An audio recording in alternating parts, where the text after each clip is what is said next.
I guess it's my turn. So this is a personal story. It's not so much a reflection as a story of my life, a confession. I hope it does not offend anybody, but I'd like to focus on the last few lines of our reading today of Lamentations. For the Lord will not reject forever, although he causes grief, he will have compassion, according to the abundance of his steadfast love. For he does not willingly afflict or grieve anyone. So I have to say that I actually take exception to this, that I think that if you look at the following, you can't say that he doesn't grieve anyone. So in the Old Testament, there's sickness, war, starvation, genocide, alienation, and in the end, death. There are all these things that God's visited on us. And it would seem to me that God breathed life into us only to have us live with suffering. I think we all struggle with why a loving God would allow us to experience such pain, and why so often the suffering is visited upon the innocent.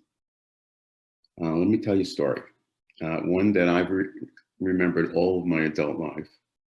When I was in my early 20s, I worked as an art therapist in Bellevue Psychiatric Ward. Every day I did art projects, with the patients, and they were pretty sick. They started relatively mild, but there were many of them that were severely disturbed and would be in some kind of hospital for the rest of their lives. It was not a happy place to be, and it was, frankly, I often thought of quitting. But I did my job. I hoped that I was I knew that it was unlikely that I would bring about any major change. But I hoped that in many cases, I could bring some small relief to my patients. I worked with a group of children, one of whom was severely autistic. The kid was completely in his own world and was not able to relate to anybody.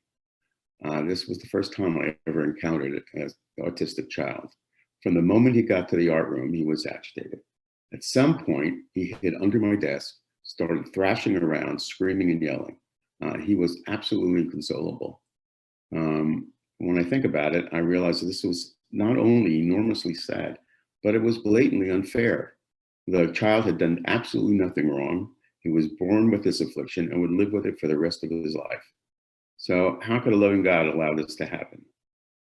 That was the day I lost my faith. I felt I had two choices: either to believe in a God who would cause this pain, or not believe in God at all. And I chose not the latter.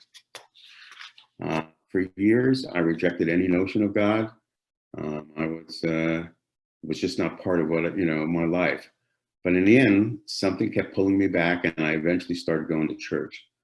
First with the Quakers, and eventually with us Episcopalians. I believe in God, and while I acknowledge that God created us in his image, instilling in us a capacity for compassion and love, I still can't forgive him for that autistic child. So when I get angry, I pick up the Bible. There I can find a God who is unforgiving, he's jealous, he's vindictive, impatient, and often really violent.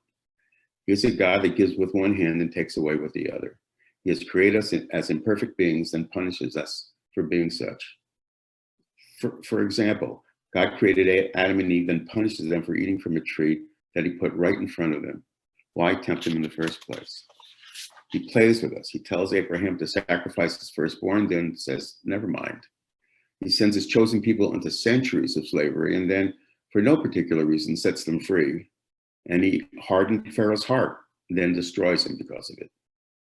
He punished us for minor infractions. He tells Moses to go speak to a rock to get water for the Jews. And when instead of speaking to him, Moses hits the rock with his staff, he doesn't get to go into the promised land. He spent his entire life heading there. And God creates genocide. Look at Joshua. He tells Amalek to destroy Amalek, spare them both, and kill both man and woman, child and infant. God has given us laws that condone often expect burning, stoning, dismemberment, slavery, and accursed generations for the infraction of their fathers.